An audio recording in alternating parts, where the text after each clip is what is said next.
Bien, vamos a continuar. Bueno, primero vamos a entender qué significa la palabra psicometría. Y esta se interpreta como medida de los fenómenos psíquicos, ¿no? Generalmente están orientados a la medición de los procesos mentales. Cuando decimos procesos mentales nos referimos a las emociones y a los procesos cognitivos. Aunque ahora, a través de estos instrumentos, también podemos evaluar la conducta, ¿no? Las cosas que las personas hacen.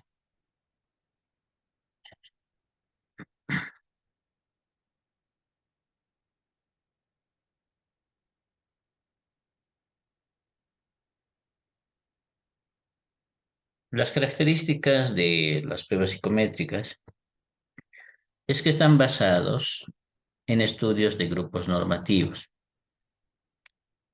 Como decíamos al principio, estas pruebas han sido diseñadas a través de la estadística, por lo que si queríamos estudiar un determinado fenómeno, se seleccionaba una muestra de la población, se aplicaba el instrumento y se hacía un análisis estadístico. De acuerdo a ese análisis, cuando tenemos nosotros la posibilidad de aplicar una prueba a una persona, me, me sale un recuadro que no sé para qué, ¿no? Dice Magister, por favor, mueva este cuadro fuera del... oh, y ahora ya no puedo leer. Away from this application. De esta aplicación, dice. Por favor, mueva esta ventana afuera de la aplicación compartida. Eso dice, pero ¿cómo mueves? A ver, voy a Ahí volver a está, ahí intentar. está. Sí, a ver, a ver. Ya, ya desapareció.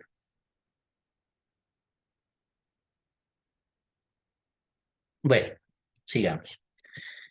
Muchas gracias, Nani. Bien, De nada, Magister.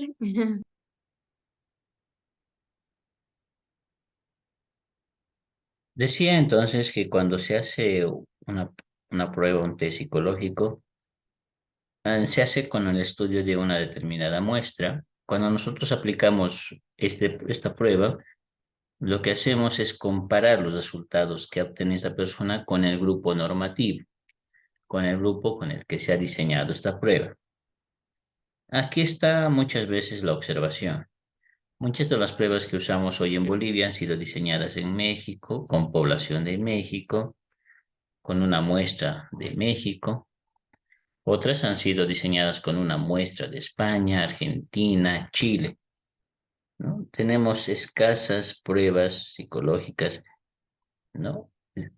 Elaboradas con muestras que se han aplicado en Bolivia. Entonces, la crítica a estas pruebas es el hecho de que comparamos a un boliviano con un chileno o con un grupo de chilenos, argentinos, mexicanos o españoles. Sería muy difícil aplicar esta prueba con una aplicación o con un grupo normativo de otro país que hable otro idioma. Eso ya no se acepta. Si bien de alguna manera aceptamos que en nuestro país no se desarrollan y no se adaptan las pruebas a nuestra población, mínimamente tenemos que comparar a los bolivianos con otros países donde se habla español. Lo que ya no se acepta es que se pueda comparar con poblaciones que hablen otro idioma, porque de alguna manera sabemos que el lenguaje modifica el pensamiento. Entonces, esto hace que los datos ya no sean confiables. Después, estas pruebas miden rasgos, que son construcciones teóricas sobre el ser humano, ¿no? Miden ciertas características. No tenemos una prueba psicológica para todo. No, no tenemos algo así. Tenemos test y estos test los juntamos y los reunimos para evaluar una persona. Cuando reunimos estos test, ya no les decimos test a todos, decimos batería. La batería está compuesta por una cantidad de test que no está determinada. Y esta batería tiene por objetivo responder a la consulta del paciente. Entonces, nuestro trabajo consiste en construir baterías en base a lo que queremos estudiar en el paciente. Cada test que forma de esta batería va a medir un rasgo en particular: la inteligencia, el estado de ánimo, las relaciones sociales, un constructo teórico, ¿no?, que pretende informarnos sobre el funcionamiento de la persona. Estas pruebas deben ser aplicadas en un determinado contexto y esto es lo que se pide, ¿no? Que las pruebas sean aplicadas a las personas con un contexto similar. Una desventaja de muchas de nuestras pruebas psicológicas y los psicométricos en particular es que no han sido diseñadas para poblaciones rurales o indígenas, ¿no? Entonces, son poco confiables si quisieras aplicar esta prueba a una persona que vive en una selva y donde ha tenido poco contacto o no tiene mucho contacto con lo urbano y no sabe los conceptos, los términos, la información de este ámbito urbano. Hay una modificación del contexto y es probable que las puntuaciones que obtengan sean mucho más bajas, que no reflejen en realidad lo que es la persona, ya que lo vamos a comparar con otro grupo que no comparte el mismo contexto. Hay que tomar en cuenta entonces que las pruebas hayan sido diseñadas para determinado grupo de personas en un determinado contexto. Este es el gran desafío hoy día de las pruebas psicométricas: diseñar pruebas pensando en que existe más que un contexto urbano, sino los rurales, eh, las comunidades indígenas, ¿m?, las áreas periurbanas, que de pronto el contexto modifica mucho del ser humano. Tenemos muchas clasificaciones sobre los test psicométricos, ¿no?, sobre las pruebas psicológicas en general, y las clasificamos, uno, por ser psicométricos, que está diseñado bajo normas estadísticas. Tenemos las técnicas proyectivas, que básicamente han sido diseñadas bajo el modelo de la teoría psicoanalítica o psicodinámica, y que en realidad no tenemos una base estadística para los resultados, sino interpretaciones del significado de palabras, gráficos, dibujos. Las pruebas psicológicas que utilicemos pueden ser individuales o colectivas, ¿no? Las pruebas están clasificadas por el aspecto que evalúan. Tenemos pruebas de personalidad, pruebas cognitivas, tenemos pruebas de inteligencia, prueba de actitudes, ¿no? Entonces, las pruebas también han sido clasificadas por aquello que evalúan. También tenemos pruebas clasificadas según el material. Tenemos pruebas que utilizan papel y lápiz, pruebas que utilizan objetos, materiales.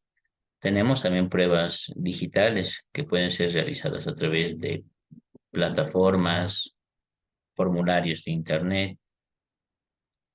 Entonces, hay muchas formas en las cuales podemos clasificar las pruebas psicológicas. Nuestras pruebas, sin embargo, siguen siendo aún criticadas. Hay muchas cosas que tenemos que mejorar. Por eso, no podemos confiar el diagnóstico de las personas a las pruebas, sino tiene que intervenir tus conocimientos sobre clínica. Cuando hablamos de clínica, te decimos que tienes que conocer sobre los trastornos mentales.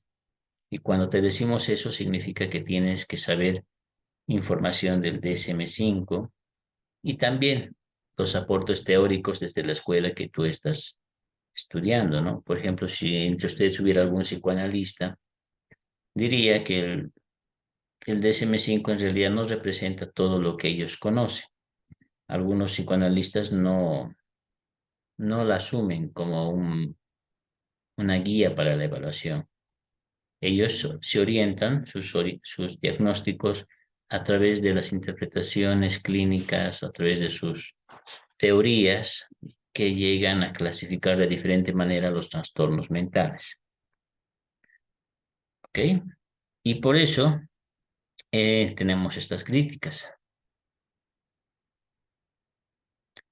Las pruebas pueden ser alteradas, sí, pueden tener un sesgo por la situación, por los acontecimientos temporales que las personas pasan. Por ejemplo, es muy difícil aplicar esta prueba o el conjunto de pruebas psicológicas cuando las personas están en un estado de emocional em, inadecuado, ¿no?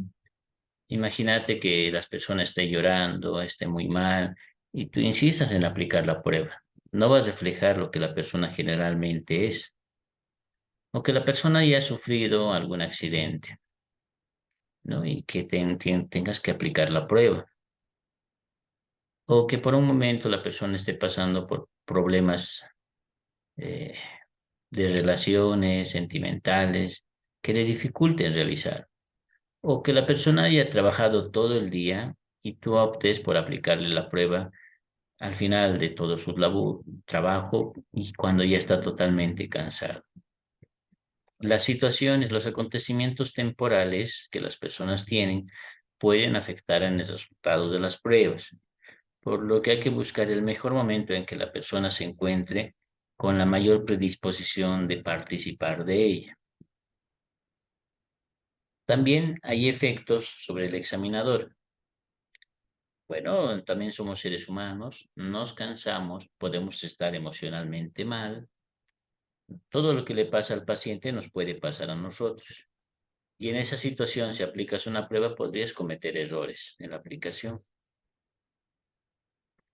Otra cuestionante sobre las pruebas psicológicas son las distorsiones, las tendencias o estilos de respuesta. Significa que las personas, cuando no quieren participar de una prueba, podrían simular, podrían exagerar sus respuestas haciendo ver que están muy mal o podrían ocultar información respondiendo de que se encuentran mucho mejor de lo que realmente están.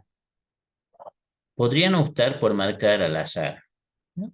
Total, la escriben las respuestas. Tenemos pruebas que tienen 400 preguntas, ¿no? Y ahí en la pregunta 100 el paciente se cansa y le marca cualquiera, ya no le importa. Entonces, hay formas en que las pruebas pueden perder su validez y generalmente está dado por errores que el paciente podría cometer al marcar las respuestas que él considera. Algunas pruebas ya se están desarrollando para informar al evaluador, al psicólogo, qué tanto de distorsión se ha cometido y cuando la distorsión es muy amplia, la prueba queda inhabilitada, inútil, y te dice la prueba misma de que los resultados no son confiables.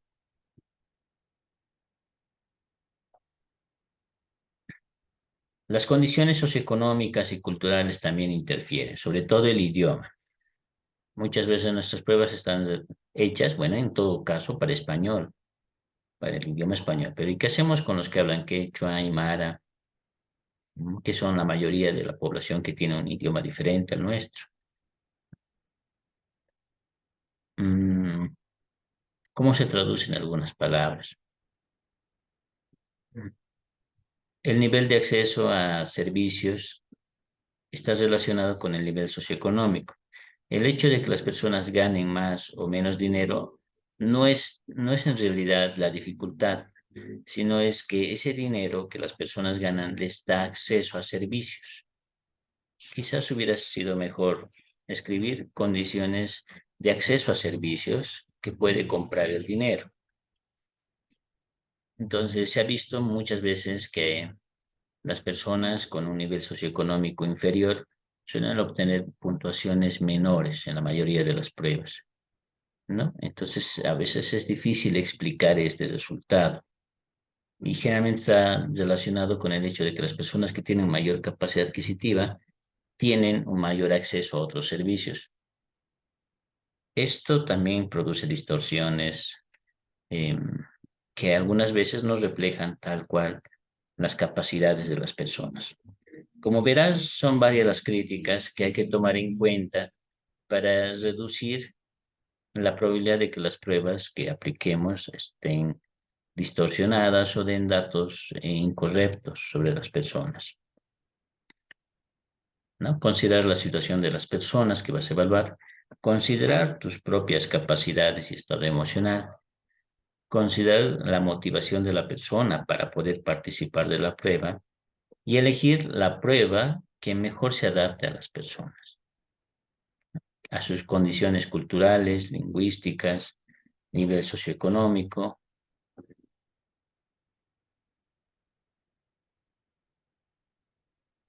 Hay muchos conceptos en la evaluación psicométrica que está relacionado con esta curva. ¿Ustedes la conocen?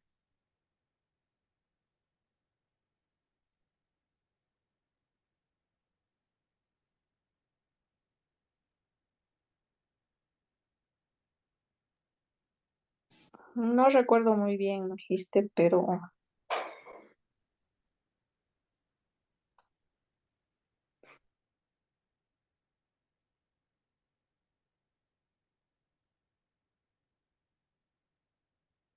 ¿Nadie? es el resultado de la evaluación que haya tenido. Ya.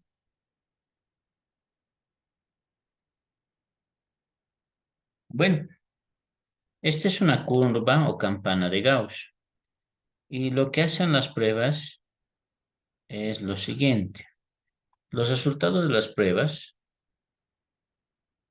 construyen esta curva, ¿no? En esta región que estoy marcando se encuentran la mayoría de las personas que ha participado de la prueba. Las personas, de acuerdo a sus puntuaciones, se ubican en este grupo. La mayoría, ¿no? Esta es la media. Lo que podríamos decir lo normal. Nani, adelante. Magister, perdón, ¿puede volver, por favor, a repetir el nombre? El nombre, por favor.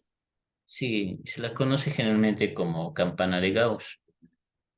Es una expresión gráfica para explicar cómo se concentran los puntajes, ¿no? Y cómo nosotros medimos a las personas. Vas a ver en algunas pruebas que tienen esta campana de Gauss, en algunos protocolos de evaluación. Y aquí en el medio se encuentra la mayoría de las personas, lo que nosotros llamaríamos lo normal y lo que las pruebas llaman como la media. Esto es lo que debería obtener la mayoría de la población, estos puntajes del medio. El otro grupo, que está representado, perdón, vamos a ponerle otro color, con este otro grupo de color verde, son otro grupo de personas que han obtenido puntuaciones inferiores a la norma. Y aquí en el extremo, que vamos a pintar otra vez de verde, se encuentran las personas que han obtenido las puntuaciones más bajas, que se encuentran muy lejos de lo normal. Y bueno, cosa similar sucede en el lado opuesto. Las personas que han obtenido puntajes superiores al normal y las que han obtenido puntajes excepcionales muy altos. Personas muy diferentes. Los extremos no suelen estar generalmente bien. Por ejemplo, en una prueba de depresión, si el puntaje es 7, me estoy inventando, la mayoría de las personas sin depresión han obtenido ese puntaje, ¿no? Algunas personas que podrían no tener han obtenido 9, ¿no? Que se encuentran en este grupo. Tienen algunos síntomas de depresión, pero no son considerables. Imagínate este otro grupo que haya obtenido un puntaje mm, más alto, ¿no? Imagínate de unos 15. Son personas que tienen muchos síntomas de depresión, que han respondido positivamente, ¿no? Y podrías encontrar al inverso personas que no tienen ningún síntoma que es relacionados con la depresión. Bien, esto nada más como un ejemplo.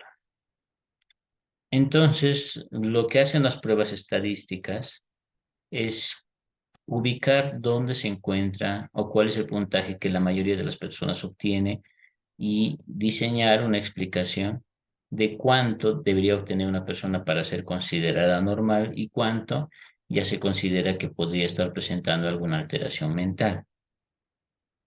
Estas pruebas, una característica de las pruebas psicométricas es que son objetivas, ¿no? Tú aplicas una prueba y ahí cuando obtienes los resultados tienes números que comparas con otros números que al final te va a dar una interpretación. No está inmerso en esto tu subjetividad, ¿no? Porque solo manejas números, ¿no? Que tú no podrías alterar. Generalmente, estas pruebas miden una muestra de la conducta. Medimos determinados comportamientos. Existen dos conceptos importantes dentro de lo que es la psicometría, la validez y la fiabilidad.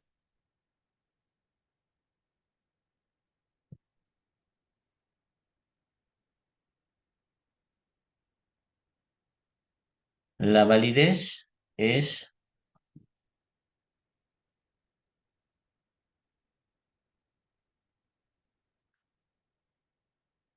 la capacidad de esta prueba para medir lo que pretende medir. Es decir, si queremos medir depresión, la prueba tendría que tener la capacidad para medir los síntomas de la depresión. El segundo es la fiabilidad, que tiene que ver con que las puntuaciones obtenidas por mi aplicación hoy con la persona X es 7. Esta misma persona X podría ir donde otro psicólogo y el psicólogo le aplicaría la misma prueba. ¿Cuánto debería salir? Igual 7. Exactamente. A eso se llama la consistencia de la puntuación.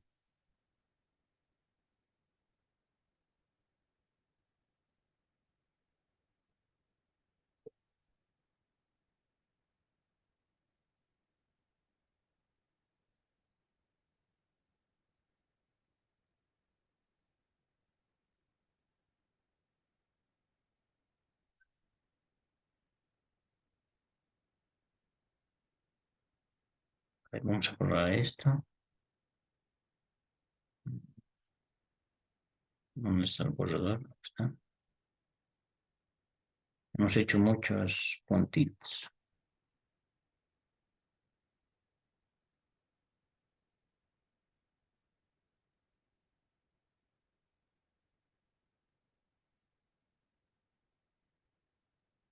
Bueno,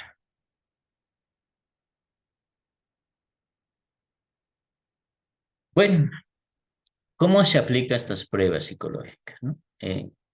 Generalmente, primero debes familiarizarte con la prueba. En lo posible debes entrenar, ensayar esta prueba antes de aplicarla a la persona con la que pretendes realizar la evaluación psicológica.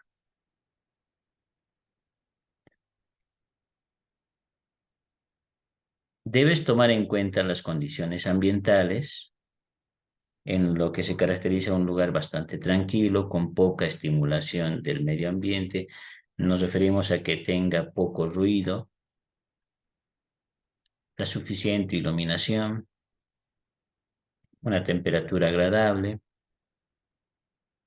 Debemos tomar en cuenta que la persona esté en un buen estado físico, que no esté en un estado etílico, que haya podido descansar, que no esté somnoliento, cansado, y obviamente también un buen estado psicológico, ¿no? Que se encuentre con la predisposición de trabajar, que se encuentre motivado a trabajar con nosotros.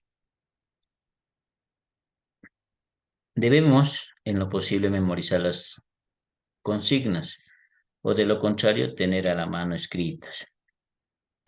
Las consignas son las instrucciones de cada prueba. Son las cosas que le decimos nosotros al paciente para que realice la prueba. Las consignas no se pueden modificar, no deberían alterarse. No podrías tú leer y decirlo en tus propias palabras. Generalmente se pide que se las diga tal cual han sido planteadas para la prueba, ya que cuando alteramos la consigna, podríamos alterar los resultados de la prueba, porque le podríamos brindar más o menos información de la que requiere el paciente. Por lo tanto, deben ser leídas de forma clara y precisa a los pacientes. Asegurarnos de que el paciente ha entendido lo que debe hacer.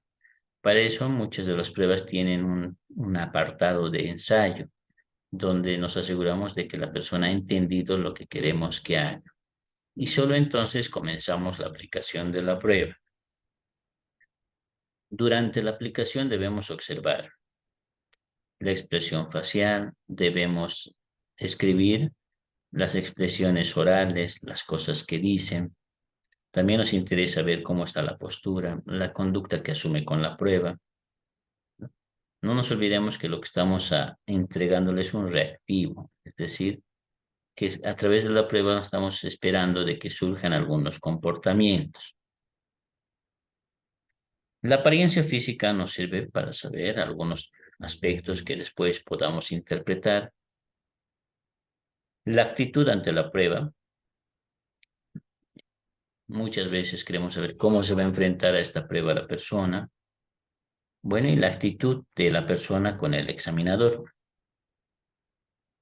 En ese momento la prueba se constituye en un problema que la persona debe resolver, que nos va a mostrar cómo generalmente resuelve estos asuntos en la vida real.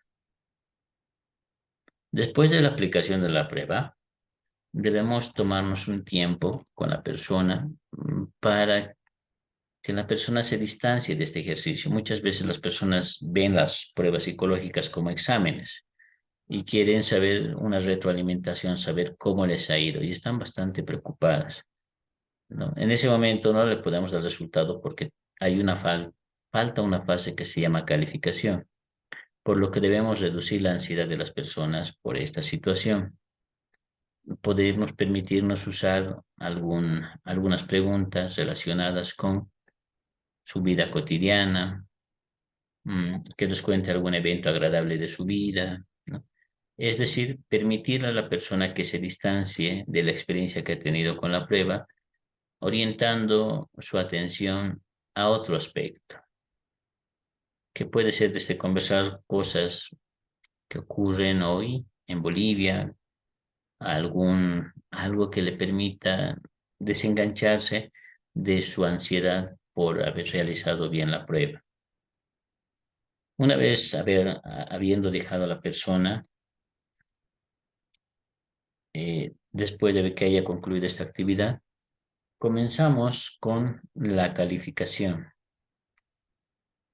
Estas pruebas no se olviden que están orientadas a responder una hipótesis, ¿no? Sobre el diagnóstico que podría tener.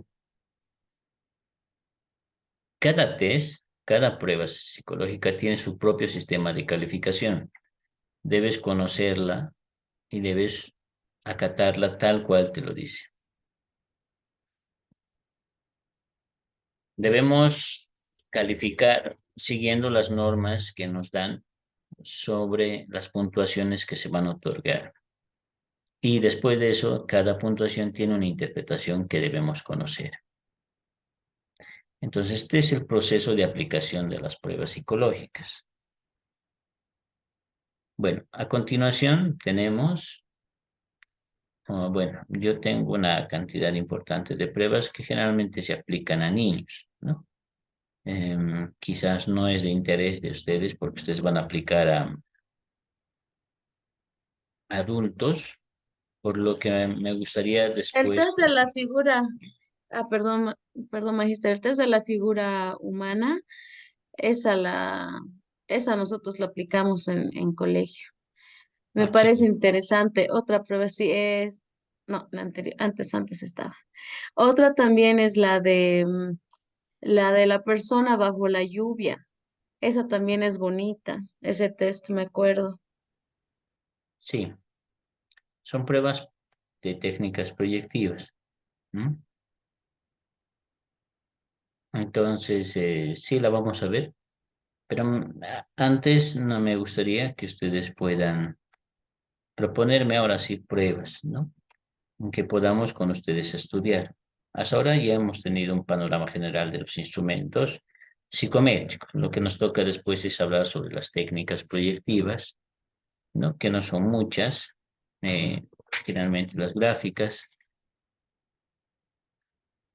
Y por último, lo que nos toca trabajar es el informe, que ya les mostré algo antes, y que lo que toca es poder resolver sus dudas. Entonces, lo que me gustaría por ahora es que ustedes nos sugieran qué pruebas podemos tomar en cuenta o qué pruebas gustan que analicemos.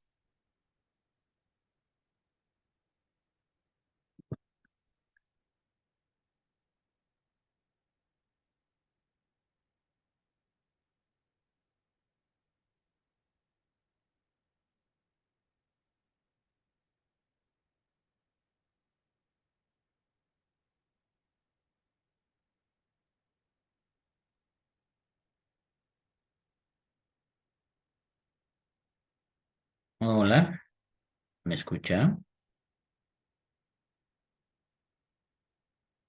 Sí, Magis, es que estamos pensando. Sí, magíster. Bien.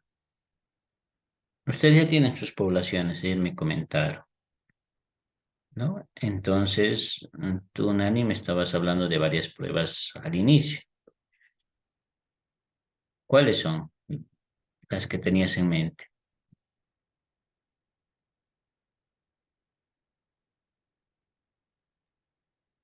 Eh,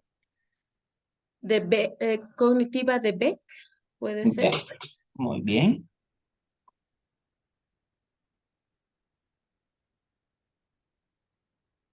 Después, a ver, un minutito.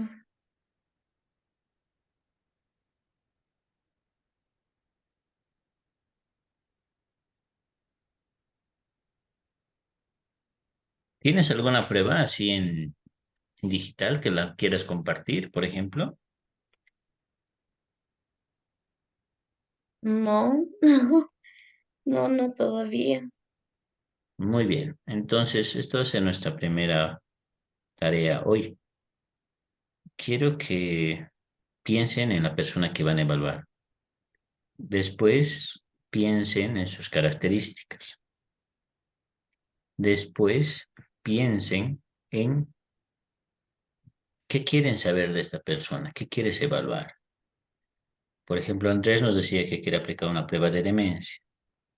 Entonces, Andrés quizás quiere saber si esta persona tiene síntomas de demencia. Pero tenemos muchas pruebas y algunas son psiquiátricas. Pero él dice que va a usar la teoría cognitivo-conductual. Entonces, lo que tenemos que evaluar en ese caso son las conductas de las personas relacionadas con comportamientos de demencia, ¿no? Pero antes de eso también tiene que pensar cuáles son los criterios de demencia que se manejan en el DSM-5. Entonces, yo les pido que ustedes construyan una hipótesis sobre sus pacientes, vamos a llamarlos así, y que cada uno revise los criterios diagnósticos del DSM-5. ¿Tiene el DSM-5? Sí, magíster. Yo tendría que buscarlo, pero bueno, igual en internet se encuentra. Ok, voy a compartir si es que lo tengo a mano. Y tienen que leer qué dice el DSM-5 sobre sobre la hipótesis que tienes de tu paciente. Y después tenemos que comprobar estos criterios utilizando instrumentos. Digamos, en mi caso sería buscar qué dice DSM-5 acerca de la hipótesis de depresión. Sí, Digamos, en mi caso. Ah, ya, ¿no? perfecto. Hay cosas que se pueden saber por la entrevista, ¿no? Pero tú quieres utilizar un instrumento y resulta que el instrumento de Beck te da un estado depresivo por niveles, pero hay otros que utilizan otra categoría y donde, si mal no recuerdo, te dicen la depresión como un estado o como un rasgo. Es decir, o estás deprimida o un rasgo de tu personalidad es comportarte de esta manera. Entonces, de acuerdo a lo que tú quieres saber, ¿cuál de estos instrumentos te ayudaría? El deber te diría, aquí hay síntomas de depresión y tiene este nivel. Es leve, moderado, severo o no tiene. Pero si tú quieres saber que las características que esta persona presenta es realmente un estado de tristeza o es una característica de esta persona, ¿no? Porque, bueno, no todos podemos ser alegres, ¿no? No todos pueden estar felices, ¿no? En realidad es una característica que les hace y no es en realidad un trastorno. Entonces hay pruebas que te ayudan a diferenciar qué es lo que a vos te sirve, qué es lo que vos quieres utilizar. No le vas a aplicar tampoco 3 o 4 test de depresión, ¿no? No, eso es poco ético, solo la usamos para investigación. Tienes que elegir un instrumento que te permita descartar, ¿no? Por ahí tú piensas que la forma como se comporta en realidad es una de sus características, estar melancólico,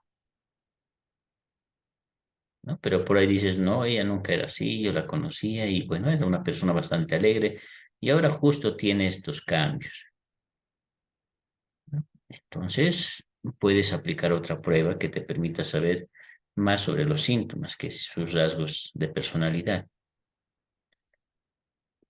Ok, después no te olvides que muchas personas van a padecer algún trastorno y por ahí te pueden decir que te vienen con problemas cognitivos. Entonces, esto de plantearte la evaluación implica que tú te pongas algunos objetivos y esto implica que pongas también algunas pruebas. Por lo que ahorita nos vamos a dar un tiempo, quiero que piensen en sus pacientes y en qué prueba podrían utilizar. Nos vamos a volver a encontrar en 15 minutos. Algo deben tener, ¿no? Alguna prueba al menos me tienen que comentar, ¿está bien? Está bien, magister. Está bien, Magister. Nos encontramos en 15 minutos entonces. Está bien.